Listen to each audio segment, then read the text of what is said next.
تیری عظمتوں سے ہوں بے خبر، یہ میری نظر کا قصور ہے۔ الشیطان الرجیم، بسم اللہ الرحمن الرحیم۔ للہ ما فی السماوات وما فی الارض وَإِن تُبْدُوا مَا فِي أَنفُسِكُمْ أَوْ تُخْفُوهُ يُحَاسِبْكُم بِهِ اللَّهُ فَيَغْفِرُ لِمَن يَشَاءُ وَيُعَذِّبُ مَن يَشَاءُ وَاللَّهُ عَلَى كُلِّ شَيْءٍ قَدِيرٌ۔ آمَنَ الرَّسُولُ بِمَا أُنزِلَ إِلَيْهِ مِن رَّبِّهِ وَالْمُؤْمِنُونَ كُلٌّ آمَنَ بِاللَّهِ وَمَلَائِكَتِهِ وَكُتُبِهِ وَرُسُلِهِ لا نفرق بين أحد من رسله وقالوا سمعنا وأطعنا غفرانك ربنا وإليك المصير۔ لا يكلف الله نفسا إلا وسعها لها ما كسبت وعليها ما اكتسبت ربنا لا تؤاخذنا إن نسينا أو أخطأنا ربنا ولا تحمل علينا إصرا كما حملته على الذين من قبلنا ربنا ولا تحملنا ما لا طاقة لنا به واعف عنا واغفر لنا وارحمنا أنت مولانا فانصرنا على القوم الكافرين۔ صدق اللہ العظیم۔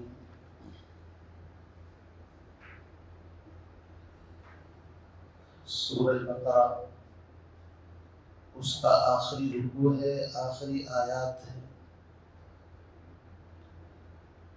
سورہ بقرہ آپ سب جانتے ہیں قرآن پاک کی جو موجودہ ترتیب ہے اس میں سب سے پہلی سورت سورہ فاتحہ کے بعد سورہ بقرہ ہے، اور تقریباً 2.5 پاروں پر مشتمل یہ صورت ہے۔ الف لام میم، سیکون اور تل کا اس کے آدھے سے کچھ کم۔ اس صورت کی فضیلت تو میں نے آپ حضرات کے سامنے جب یہ صورت شروع کی تھی اسی وقت بیان کر دی تھی۔ آج اتنا سمجھ لیجئے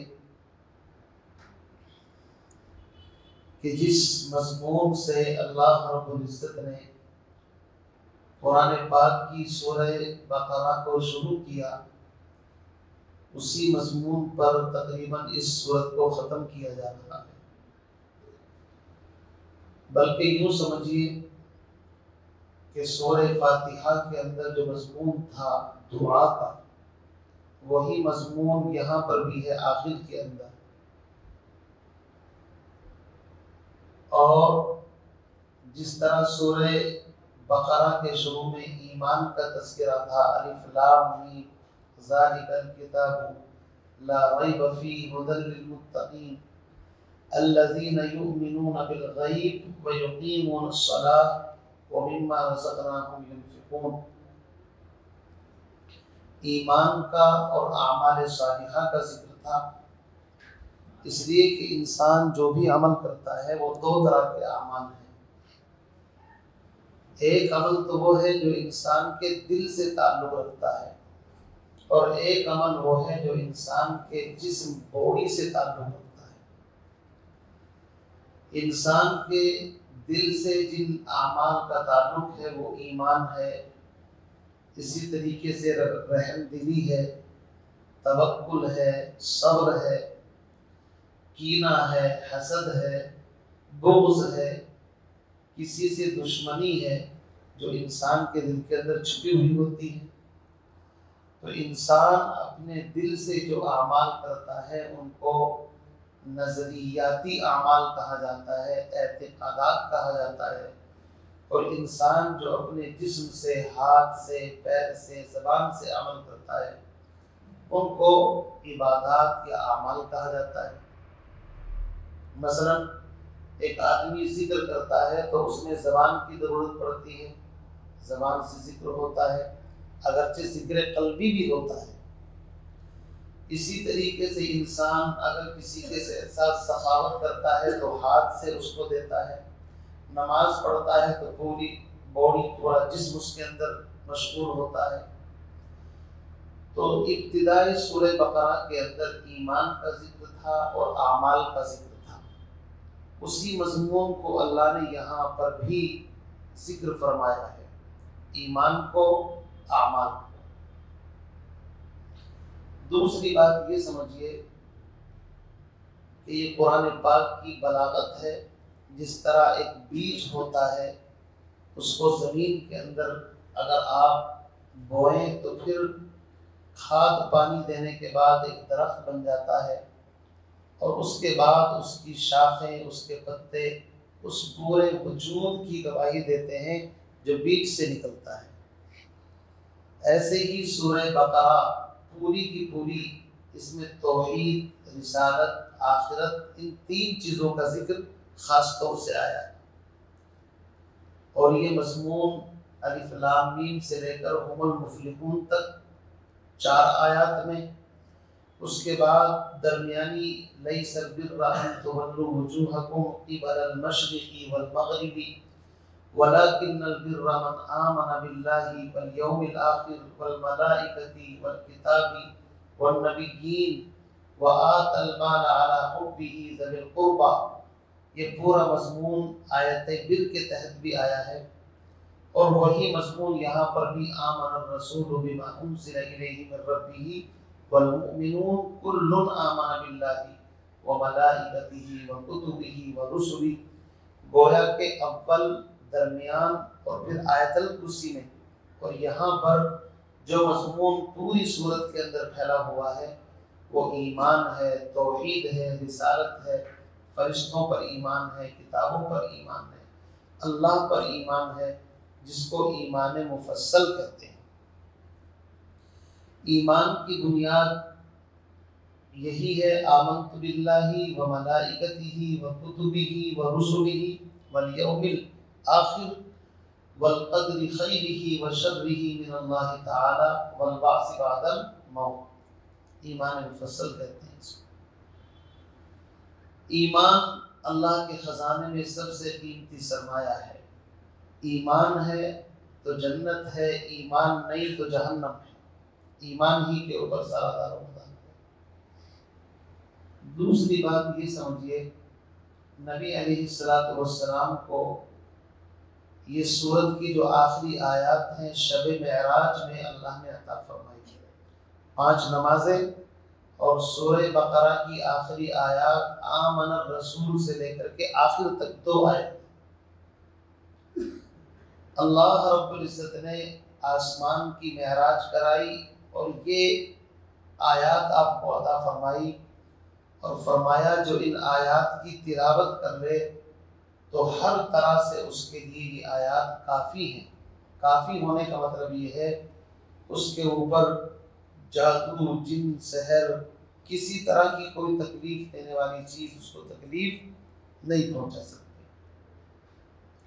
اسی لیے حضرت عمر، حضرت علی رضی اللہ تعالیٰ عنہ فرمایا کرتے تھے کہ محروم ہی ہے وہ شخص جو ان آیات کو نہ پڑھے، نہ سیکھے، نہ اپنی بیوی کو، بچوں کو سکھائے۔ صحابہ ان آیات کے سیکھنے کا بہت اہتمام فرماتے تھے، اپنی بیویوں کو، بچوں کو شروع ہی میں ان آیات کو یاد کرا دیا کرتے تھے۔ وجہ اس کی یہ ہے، یہ اللہ کے خزانے میں سے، عرش کے نیچے سے خاص تحفہ ہے اللہ کی طرف سے۔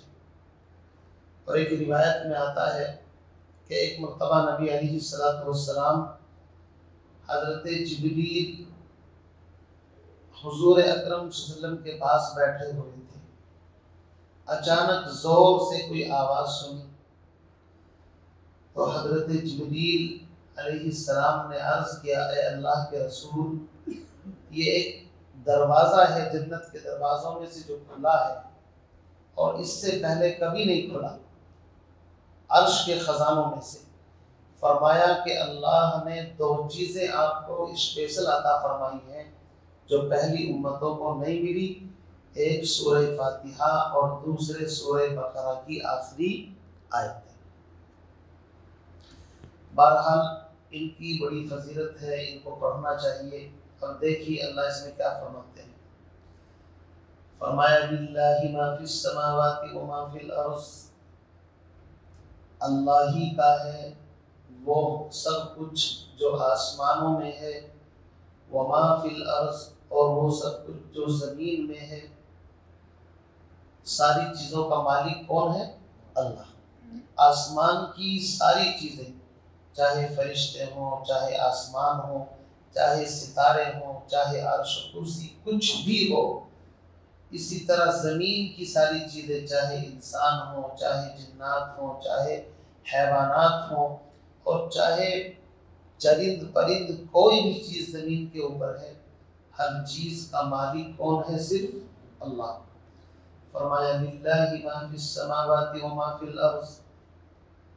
آگے فرمایا وَإِن تُبْدُوا مَا فِي أَنفُسِكُمْ، اگر تم ان چیزوں کو ظاہر کرو جن کو تم کرتے ہو، او تخفوہ، یا تم ان کو اپنے نفس کے اندر چھپاؤ، پوشیدہ رکھو، یحاسبکم بہ اللہ، اللہ رب العزت ان کے بارے میں تم سے محاسبہ فرمائے گا۔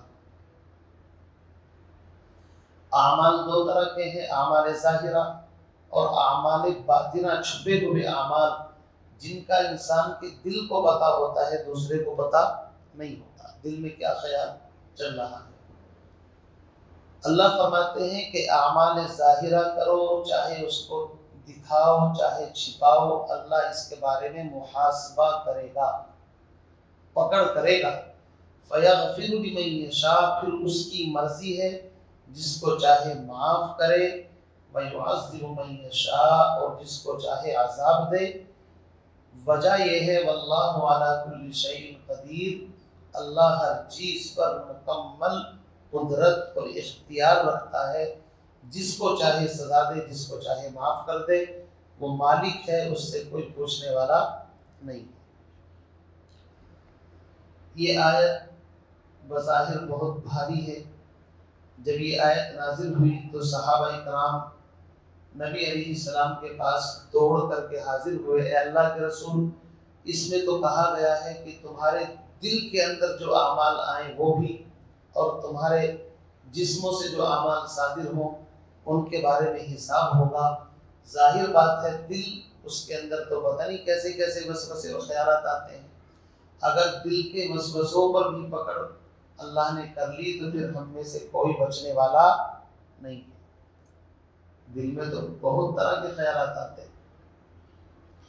تو نبی علیہ السلام نے اس وقت صحابہ کو ادب سکھایا، چونکہ نبی اپنی مرضی سے کچھ نہیں کہتے، اللہ کا جو پیغام آتا ہے وہی آگے صحابہ کو سنا دیتے ہیں۔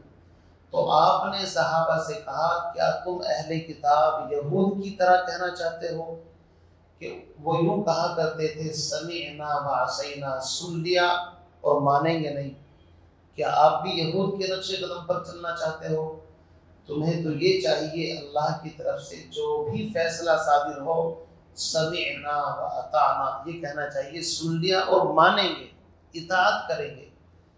چنانچہ صحابہ نے یہی کہا سمعنا واطعنا غفرانک ربنا والیک المصیر، الہی ہم تیرے ہر فیصلے پر راضی اور خوش ہیں۔ اس کے بعد اللہ نے دوسری آیت میں اس کی وضاحت فرما دی، لا یکلف اللہ نفسا الا وسعها، اللہ تعالیٰ کسی انسان کو اس کی حیثیت سے زیادہ کا مکلف نہیں بناتا۔ کیا مطلب؟ مطلب یہ ہے کہ انسان کے دل میں اگر غیر اختیاری طور پر کوئی خیال آ جائے تو اس پر کوئی پکڑ نہیں ہے۔ البتہ اگر اپنے اختیار سے کوئی خیال لائے چاہے نیکی کا تو ثواب ملے گا، اور کر لے گا تو پھر پتہ نہیں کتنا ملے گا، اور اگر اپنے ارادے سے گناہ کا خیال لائے تو گناہ لکھا جائے گا، اور اگر اس گناہ پر پکا ارادہ بھی کر لے دل کے اندر کہ یہ گناہ مجھے کرنا ہے، اور اس کی تلاش میں بھی رہے موقع کی، تو پھر یاد رکھیے اس کے اوپر پکڑ ہوگی، سمجھ رہے نہیں؟ باقی غیر اختیاری طور پر دل میں کوئی خیال آ گیا اس پر اللہ پکڑ نہیں فرماتے۔ صحابہ نبی علیہ السلام کے پاس آئے، اے اللہ کے رسول، بعض مرتبہ ہمارے دل میں ایسے خیالات آتے ہیں کہ ان خیالات کو زبان پر ہم لائیں اس سے بہتر ہے کہ ہم کوئلہ بن جائیں، یعنی اتنے شدید خیالات آتے ہیں۔ اللہ کے نبی نے فرمایا یہ تو ایمان کی دلیل ہے کہ تم اس کو اپنی زبان پر ظاہر نہیں کرنا چاہ رہے، اس کا مطلب یہ ہے کہ تمہارے دل میں ایمان ہے۔ تو اس سے پتہ یہ چلتا ہے حدیث سے کہ اگر غیر اختیاری طور پر دل میں کوئی وسوسہ آ جائے تو اس وسوسے پر کوئی پکڑ نہیں ہے، لیکن جان بوجھ کر کے خیالی پلاؤ پکاتا رہے، مجھے یہ کرنا ہے وہ کرنا ہے، موقع ملے گا تو یہ کروں گا، اس کا مطلب یہ ہے یہ اپنے اختیار سے اس چیز کی پلاننگ بنا رہا ہے، تو اس کے اوپر حساب بھی ہوگا اور اس کے اوپر پکڑ بھی ہوگی، اللہ باز کچھ فرمائیں گے۔ باقی ایک ہے حساب، ایک ہے عقاب۔ حساب ہر چیز کے بارے میں ہوگا، لیکن عقاب پکڑ اس چیز کے بارے میں ہوگی جس کے بارے میں دل مضبوط ہوگا، پکا ارادہ ہوگا، چاہے وہ نیکی کا اور چاہے بدی کا۔ اسی لیے آپ نے سنا ہوگا کہ نبی علیہ السلام دعا مانگا کرتے تھے، اللہم حاسبنا حسابا یسیرا، یا اللہ ہم سے آسان حساب دیجیے گا۔ اور دوسری حدیث کے اندر ہے کہ جس سے حساب کتاب لے لیا گیا سمجھو وہ ہلاک اور برباد ہو گیا، یہ بھی ہے۔ تو اما عائشہ نے پوچھا کہ ایک طرف تو آپ فرماتے ہیں کہ جس سے حساب لیا گیا وہ پکڑا گیا، دوسری طرف آپ دعا فرماتے ہیں اللہم حاسبنا حسابا یسیرا، اس کا کیا مطلب ہے؟ تو پیغمبر علیہ السلام نے فرمایا، عائشہ اللہ رب العزت اگر کسی سے ہلکا حساب لے گا، حساب یسیر، تو اس کا مطلب یہ ہے اس کی فائل بس ویسے ہی سرسری کھولی اور ان کو وہیں پر دبا دیا جائے گا، سمجھے نہیں؟ ان کے بارے میں زیادہ ڈیٹیل نہیں پوچھی جائے گی۔ جیسے ویسے ہی بعض مرتبہ آفیسر لوگ ناٹک کرتے ہیں، بھئی فائل رکھ لی ٹیبل کے اوپر اور دوسروں کو دکھانے کے لیے فارمیلٹی پوری کر کے لو جی لے جاؤ اس کو، اس کا مطلب یہ ہے کہ اللہ رب العزت بخشش کرنا چاہتے ہیں، وہ ہے حساب یسیر۔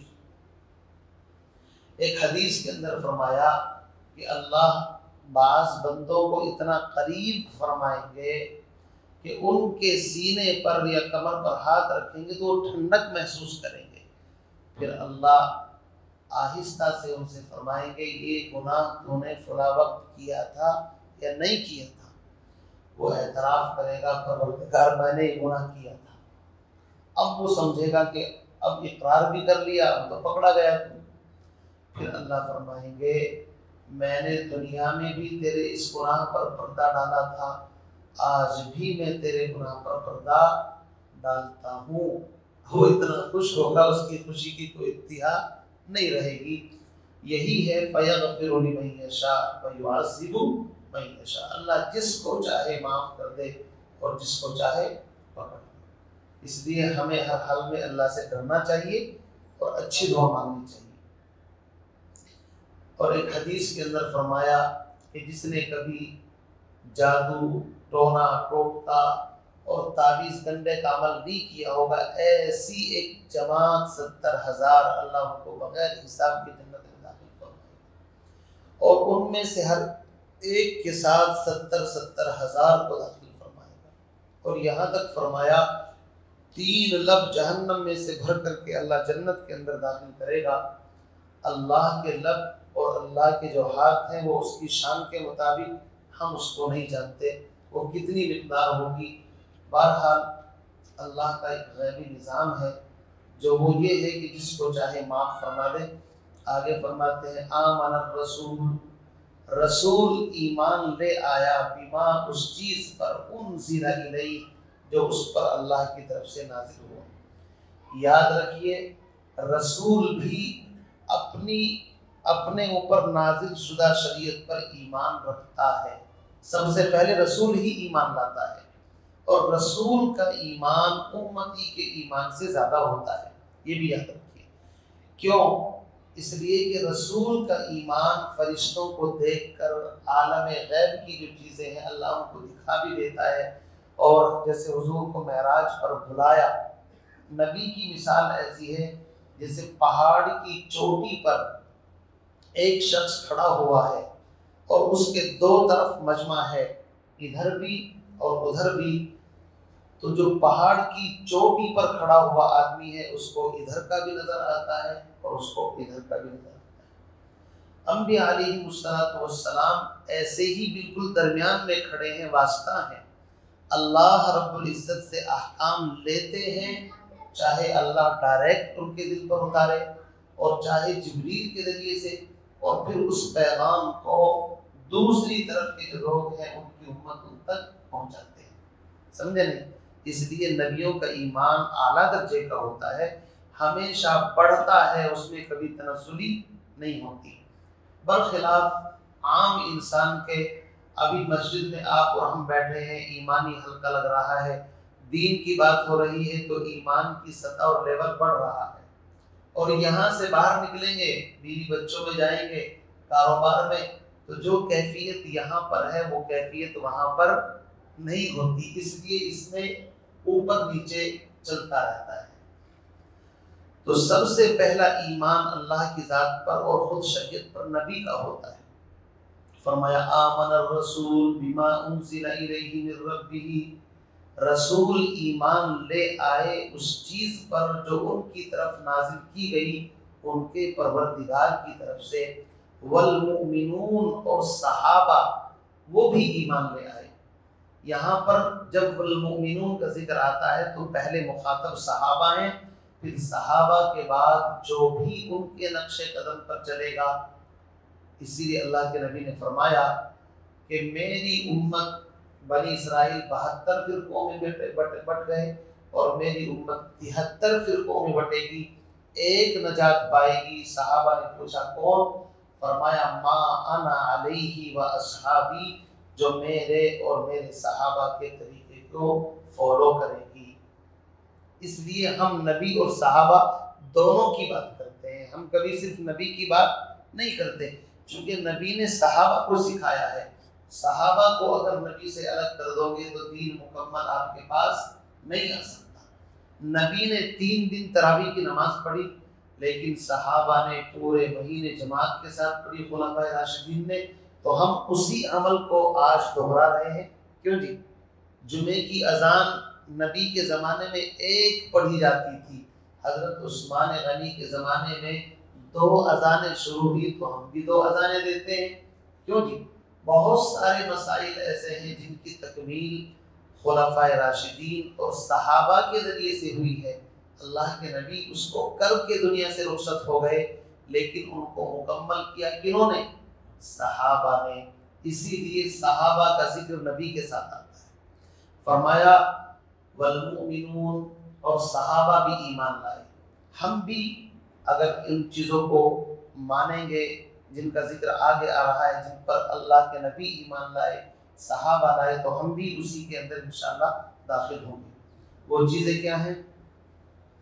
کل آمن باللہ، ہر ایک ایمان لایا اللہ پر، وملائکتہ، اللہ پر ایمان لانے کا مطلب اس کی وضاحت کروں، یہ سمجھتے ہیں اللہ پر ایمان لانے کا مطلب یہ ہے اللہ اکیلا ہے، اس کا کوئی شریک نہیں، وہ ہمیشہ سے ہے، ہمیشہ رہے گا، نہ اس نے کسی کو جنا نہ وہ کسی سے جنا گیا، سارے اختیارات اسی کے پاس میں ہیں، تو عز من تشاء و تذل من تشاء، سارے معاملات اس کے پاس ہیں، جو چاہے کرتا ہے، کوئی اس کا پارٹنر نہیں، کوئی اس کا شریک نہیں۔ یہ ہے اللہ پر ایمان لانے کا مطلب۔ آگے فرمایا وملائکتہ، اس کے فرشتوں پر، فرشتوں پر ایمان لانے کا مطلب یہ ہے نور سے پیدا ہوئے ہیں، نہ کھاتے ہیں نہ پیتے ہیں، اور اللہ کی نافرمانی نہیں کرتے، جس چیز پر لگا دیا اسی پر لگے ہوئے ہیں، یہ ہے فرشتوں پر ایمان لانے کا مطلب۔ وکتبہ، اور اس کی تمام A to Z کتابوں پر، اللہ نے 4 بڑی کتابیں اتاری، چھوٹے چھوٹے صحیفے بہت سارے اتارے۔ اجمالی طریقے سے ہم ان تمام کتابوں پر ایمان رکھتے ہیں کہ ہر دور میں ہر نبی پر جو بھی کتاب آئی ہم اس پر ایمان رکھتے ہیں، وہ کتاب اللہ کی طرف سے برحق تھی، سچی تھی۔ باقی اب کوئی ہم سے کہے تورات کو مانو، تو یہ تورات بدل چکی ہے، انجیل بدل چکی ہے، اس بدلی ہوئی کتاب پر ہمارا ایمان نہیں، ہم اوریجنل اس پر جو اللہ کی طرف سے نازل ہوئی تھی اس پر ایمان رکھتے ہیں، چاہے کسی بھی نبی پر اتری ہو۔ آگے فرمایا وَرُسُلِهِ، اور اس کے تمام رسولوں پر۔ ہم یہودیوں کی طرح ایسا نہیں کرتے کہ صرف حضرت عزیر اور موسیٰ کو مانیں اور عیسیٰ کا انکار کر دیں، یا عیسائیوں کی طرح کہ عیسیٰ کو مانیں اور باقی پیغمبروں کا انکار کر دیں۔ نہیں، ہم آدم سے لے کر حضرت عیسیٰ تک تمام اے ٹو زیڈ نبی رسول پیغمبروں کو مانتے ہیں، اور آخری پیغمبر جناب محمد الرسول اللہ صلی اللہ علیہ وسلم کو آخری پیغمبر اور رسول مانتے ہیں کہ اب آپ کے بعد کوئی نیا نبی نہ پیدا ہوگا نہ آئے گا۔ عیسیٰ علیہ السلام قیامت کے قریب آئیں گے، وہ اللہ کے نبی سے پہلے نبی۔ یہ ہمارا ایمان ہے۔ آگے فرمایا لا نفرق بین احد من رسلہ، ہم ان نبی اور رسولوں کے درمیان کسی طرح کی کوئی تفریق نہیں کرتے، کسی کو چھوٹا کسی کو بڑا، کسی کو زیادہ کسی کو کم، ایسا نہیں۔ وقالوا، اور ہم یوں کہتے ہیں سمعنا، ہم نے سن لیا، واطعنا، اور اطاعت فرما برداری کی، غفرانک ربنا، اے ہمارے پروردگار آپ ہماری بخشش فرما دیجئے، وَإِلَيْكَ الْمَصِيرُ، اور ہمیں تیری ہی طرف لوٹ کر کے جانا ہے۔ اب وہ سوال جو صحابہ کے ذہنوں میں پیدا ہوا تھا کہ دل کی باتوں پر بھی پکڑ ہوگی تو معاملہ اٹک جائے گا، صحابہ نے ادب کیا، سمعنا اور اطعنا کہا، اللہ نے فضل فرما دیا اور اس سوال کا جواب دے دیا، لا یکلف اللہ نفسا الا وسعها، اللہ تعالیٰ کسی انسان کو بھی اس کی وسعت سے زیادہ تکلیف میں نہیں مبتلا کرتا۔ فرمایا کھڑے ہو کر نماز نہیں پڑھ سکتے بیٹھ کے پڑھو، بیٹھ کے نہیں پڑھ سکتے لیٹ کے پڑھو، لیٹ کے نہیں تو اشارے سے نہیں تو نماز چھوڑو، کوئی بات نہیں، تو ڈھیل ہے نہیں ہے۔ اللہ کب کہتا ہے کہ نہیں زبردستی یہی کام کرنا ہے، ایسا تو نہیں ہے۔ اسی کو فرمایا اگر اللہ یوں کہتا کہ نہیں دل کی ہر بات پر پکڑ ہے، ایسا نہیں ہے، اللہ نے کہا لیکن پھر رحم فرما دیا کہ نہیں اگر دل کی بات پر جمو گے، پختہ ارادہ کرو گے تو پکڑ ہے، ورنہ پکڑ نہیں ہے۔ فرمایا لہا ما کسبت، اس کے لیے وہ ہے جو اس نے کمایا، وعلیہا ما اکتسبت، اور اس کے ذمے وہ چیز ہے جو اس نے کمائی، یعنی نیکی کرے گا تو ثواب پائے گا، زبردستی گناہوں کے کاموں میں اپنے آپ کو لگائے گا، اپنے اختیار کو، تو گناہ کمائے گا۔ ربنا لا تؤاخذنا، یہاں سے دعا شروع ہوتی ہے۔ دیکھو ہر عبادت کا خلاصہ دعا ہے، الدعاء مخ العبادہ، ایک چھلکا ہے ایک مغز ہے۔ نماز کا بھی اصل خلاصہ اللہ کا ذکر، اللہ کی دعا، وَأَقِمِ الصَّلَاةَ لِذِكْرِي، ہر عبادت کے اندر اصل چیز دعا چھپی ہوئی ہے، دعا۔ اس لیے اس سورت کے آخر میں سورہ فاتحہ میں دعا تھی، اور اب آخر میں پھر دعا، ربنا لا تؤاخذنا ان نسینا او اخطانا، اے ہمارے پروردگار پکڑ مت کرنا، ان نسینا اگر ہم بھول جائیں، او اخطانا یا ہم سے کوئی لغزش اور خطا ہو جائے۔ بھول چوک پر اگرچہ پکڑ نہیں ہے، لیکن جو اللہ کے نیک بندے ہوتے ہیں ان کو خدشہ لگا رہتا ہے، وہ اتنے عاجز ہوتے ہیں کہ بھول چوک کے بارے میں بھی اللہ سے درخواست کر رہے ہیں، الہی بھول چوک پر ہماری پکڑ نہ فرمانا۔ او اخطانا، اگر تیرا کوئی حکم ہمارے سامنے آئے اور تیرے اوامر میں سے، حکموں میں سے ہم کسی چیز کو بھلا دیں، اس پر پکڑ مت کرنا۔ او اخطانا، یا کوئی تیرے منکرات اور منہیات میں سے کسی پر ہم عمل کر بیٹھیں تو اس خطا پر بھی ہماری پکڑ مت فرمانا۔ ربنا ولا تحمل علینا اسرا، اے ہمارے پروردگار ہم پر اتنا بوجھ مت ڈالنا کہ جس کو ہم نہ اٹھا سکیں، ولا تحمل علینا اسرا، آپ ہم پر اتنا بوجھ مت ڈالیے جس کا ہم تحمل نہ کر سکے، کما حملتہ علی الذین من قبلنا، جیسا کہ آپ نے بوجھ ڈالا ان لوگوں پر جو امتیں ہم سے پہلے گزر چکی ہیں۔ کیا عجیب بات ہے، اللہ نے اس امت کے ساتھ بڑا شفقت کا معاملہ فرمایا ہے، بھائی صاحب سوچ بھی نہیں سکتے، اس سے پہلی امتیں گزری ہیں، بنی اسرائیل پر مال کی چوتھائی زکوٰۃ نکالنا فرض تھا، کتنی؟ چوتھائی مال، بتائیے یہاں تو 40 میں سے ایک ہے، 100 میں 2.5، کتنا سخت حکم ہے، مال کماؤ اس کا چوتھائی حصہ زکوٰۃ دو۔ اسی طریقے سے ان کی نماز ان کی مسجدوں کے علاوہ نہیں ہوتی تھی، اپنے عبادت خانے میں جاؤ تو نماز عبادت ہوگی ورنہ کہیں نہیں پڑھ سکتے۔ اس امت کو فرمایا کہ جہاں بھی نماز کا وقت ہو، مسجد دور ہے یا نہیں پہنچ سکتے، پاک جگہ ہونی چاہیے، صحرا میں ہو، بیابان میں ہو، جنگل میں ہو، وہیں تمہارے لیے مسجد بن جائے گی۔ اسی طریقے سے اللہ نے بعض حلال جانوروں کو بھی اوپر حرام کر دیا تھا، جن کا ذکر آگے قرآن میں آئے گا۔ وَعَلَى الَّذِينَ هَادُوا حَرَّمْنَا كُلَّ ذِي ظُفُرٍ، ناخون والا جانور، اور بھی بہت ساری چیزیں ان پر حرام کی تھی جو حلال تھی۔ اسی طریقے سے ان لوگوں کی توبہ یہ تھی بنی اسرائیل کی کہ جس نے گناہ کیا ہے اس کو قتل کیا جائے یا اپنے آپ کو قتل کرے تب توبہ قبول ہوگی۔ رات میں کوئی گناہ کر دیا تو اس کے دروازے پر لکھا ہوا صبح کو ملتا تھا، اس نے شراب پی ہے، زنا کیا ہے، چوری کی ہے، اور اللہ نے اس امت پر پردہ ڈال رکھا ہے۔ اگر کسی کا کپڑا گندا اور ناپاک ہو جاتا تو جب تک اس کو پتھر سے رگڑ کر کے کپڑا وہاں سے نہ پھٹ جاتا یا تو اس کو کینچی سے کاٹو تبھی پاک ہوگا۔ بدن کے اوپر نجاست لگ گئی، پتھر سے رگڑو، اس کو گھسو، تب پاک ہوگا۔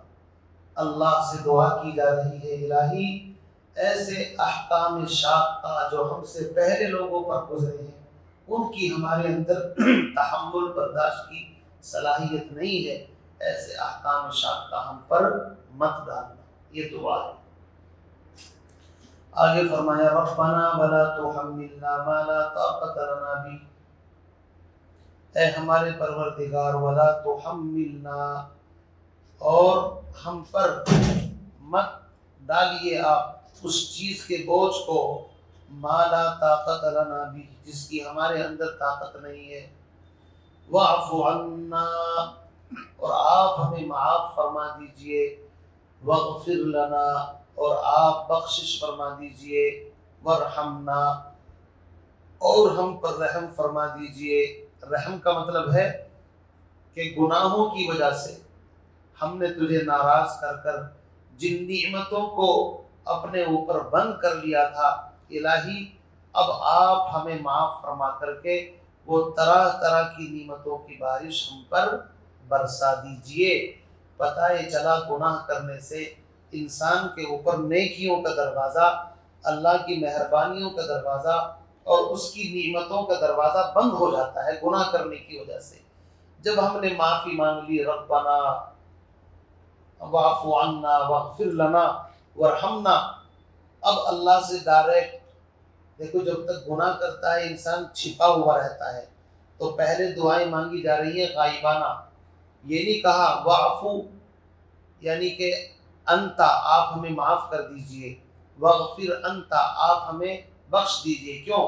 گنہگار ہیں تو چھپ کر کے دعا مانگ رہے ہیں، اللہ کو ڈائریکٹ مخاطب کرنے کی ہمت نہیں پڑ رہی ہے، لیکن جب اللہ نے واعف عنا کے جواب میں کہا کہ میں نے معاف کر دیا، اب ہم پردے سے باہر نکل کر کے ڈائریکٹ اللہ کو خطاب کر رہے ہیں، انت مولانا، انت مولانا، آپ ہمارے آقا ہیں، آپ ہمارے مولا ہیں، ہمارے مربی ہیں، پالن ہار ہیں۔ اصل میں عربی زبان ہے، اس کی نزاکت ہے، ہم اور آپ کیا سمجھیں، صحیح بات تو یہ ہے۔ واعف عنا واغفر لنا وارحمنا میں غائب کے ساتھ دعا مانگی جا رہی ہے، سمجھ گئے آپ؟ لیکن جب اللہ نے معافی کا کلم پھیر دیا گناہوں پر اور قریب کر لیا تو پھر اب ہم چمٹ گئے اللہ سے، انت مولانا، آپ ہی تو ہمارے رب ہیں۔ یہاں پر چھپ کر کے نہیں کہا بلکہ ڈائریکٹ کہا انت مولانا، آپ ہمارے آقا ہیں۔ فانصرنا علی القوم الکافرین، پس کافر قوم کے مقابلے میں آپ ہمیں فتح یاب فرما دیجئے۔ بہرحال یہ سورہ بقرہ کا آخری رکوع ہے اور بڑی اہمیت کا حامل ہے۔